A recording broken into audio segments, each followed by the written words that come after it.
gets stuck in traffic, kinakabalit gets around the people. She said that last time. I think she's just avoiding work. Let's just focus on what we can do. I've already finished research and I have some visual aids. Okay, but we need her input in data analysis. It's her part. Okay, I'm trying calling her again.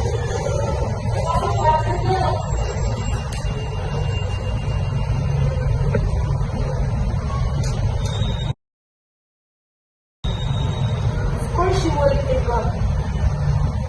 Maybe we should start working on the presentation and the way when entry and finally close up. We just fill out the gaps.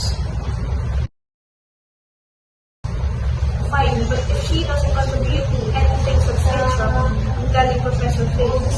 Let's not jump on the conclusion. Maybe we'll present it.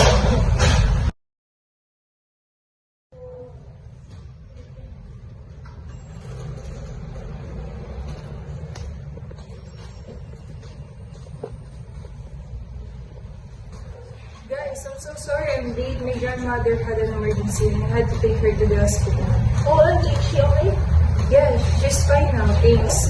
I can catch up to the data analysis tonight. Send me what you got.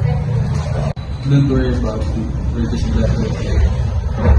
Okay, let's get back to work. We have a lot to cover.